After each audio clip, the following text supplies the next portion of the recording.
10세 이후의 강항의 삶. 강항은 10세 무렵에는 더 큰 스승으로부터 가르침을 받기 위해 더 먼 곳으로 떠난다. 그곳이 바로 충청도다. 오로지 학문을 위해 충청 지역까지 찾아가 우계 성원의 가르침을 받기에 이른다. 우계는 당대의 예와 경학의 최고봉이었다. 강항은 우계 성원의 문화에 들어가 더 튼실하게 학문을 터득하기에 이른다. 마땅히 학문을 하는 학자로서 법과 도리를 실천하는 예법과 사서오경을 배우고 익혔다.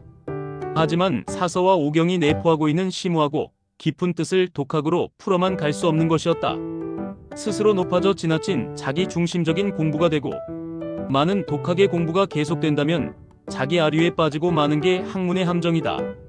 간양록의 적중공소의 그러한 16세기 일부 일본인들의 행태를 소개한 부분을 인용하자면 이렇다.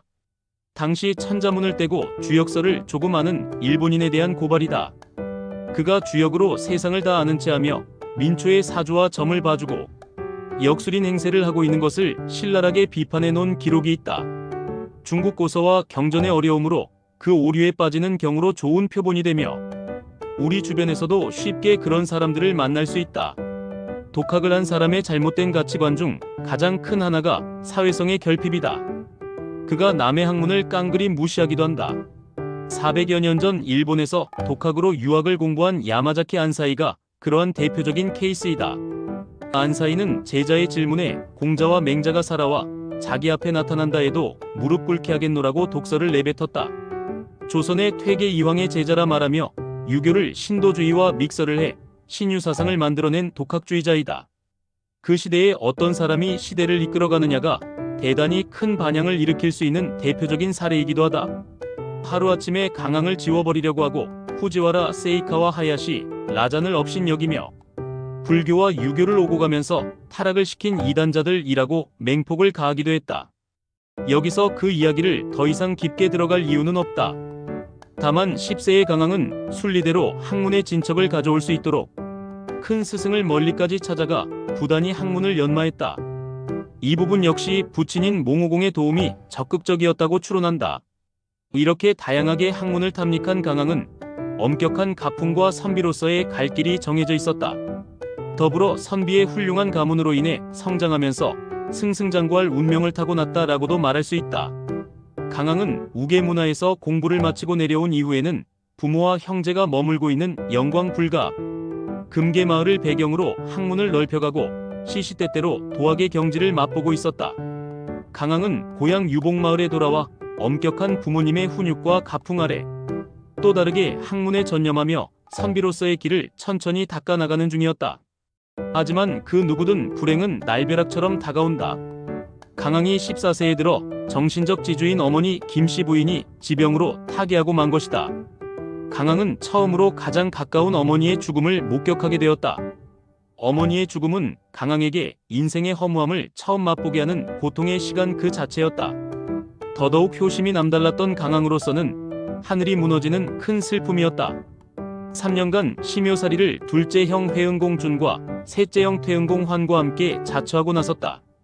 어린 나이에 일찍 지극한 효 사상을 실천해야만 했다. 그는 죽음을 넘어 유교의 효 사상에 입각하여 효심과 애틋한 어머니를 향한 애틋한 감정을 가슴에 품고 있었다. 동네 사람들은 강항의 이러한 지극하고 정성스런 심효사리의 모습을 바라보며 혀를 내둘렀다. 이러한 효심을 증명하기라도 하듯 1597년 외의 수군에 의해 논잠포구에서 피로된 상황의 기록이 남아있다. 어머니의 위패를 바다에 떠밀려 보내는 상황으로 너무나도 큰 상심과 애처로움으로 기록되어 있다. 또 낯설고 물선 일본 오즈시 유배지에서도 단초롭게 제사상을 차리고 1597년 정유재란 당시 어머니의 위패를 바다에 벌어짐을 통곡해 하며 향을 지핀다. 이 두 사건의 기록이 간양록의 섬난사적에 기록되어 담겨 있다. 강항은 배운 대로 행동하며 선비로서 사단과 칠정의 덕목을 실천하며 장소를 가리지 않고 참다운 선비의 길을 걸어갔다. 이윽고 16세에 강항은 향시에 합격하는 영광을 얻게 된다. 이후 강항은 유아기 때부터 학문에 정진한 보람으로 드디어 21세인 1588년 진사가 되었다. 이렇듯 강항이 진사의 벼슬에 오르자 주변에서 혼인을 맺고자 사주단자가 끊임없이 오고 갔다. 그러다가 마침내 참봉 김봉의 딸인 진주 김씨와 결혼을 해맞이했다. 조선의 혼인 제도는 17세기까지 남자가 여자 집에 의탁하는 남귀여가이었다. 이 풍습은 고려시대부터 전해오던 혼인 풍습으로 유학을 표방했던 조선시대에서도 지속되었다. 그러나 강항의 경우는 남달랐다. 부모와 형제가 머물고 있는 영광금계 마을에서 신혼생활을 이어갔다. 그러나 행복한 단꿈은 너무도 짧았다. 결혼한 지 4년 후인 1591년 강항이 25세에도 불행이 찾아 들어왔다. 백형저어당 강해의 죽음을 목격하고 만다. 강항에 못지않은 천재로 강해는 뛰어난 조선의 유학자이기도 했다. 그가 정열입 사건에 연루되었다고 누명을 받게 된 것이다. 무능한 군주 선조는 강해를 입에 침이 마를 정도로 칭찬했다. 특히 왕실에서 경연이 펼쳐질 때마다 선조는 만조백관 앞에서 호남의 문장가는 강해라고 칭찬을 아끼지 않았다. 이러한 큰 문장가인 강해를 절대군주인 선조는 정열입 사건에 연루시켜 신묘사와 가담자로 몰아 저어당 강해를 가차없이 죽여버렸다. 이때부터 강항은 이를 매우 가슴 아프게 생각하며 애상해하였으며 이후 겉으로 그러한 어두운 자취를 감추면서 항상 스스로를 경계하며 상통음적했다. 저어당 강해는 처형당하기 전에 내가 죽더라도 그나마 내가 있어 안심이 되는구나.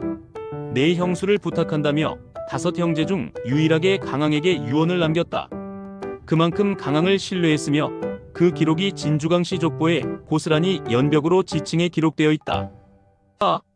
계속해 강항의 생애에 더 말하고자 하지만 논문이라는 틀로 인해 다음에는 강항 관련 문화자원의 연구에 더 치중하고자 하니 이에 따른 많은 이해와 관심을 기대한다.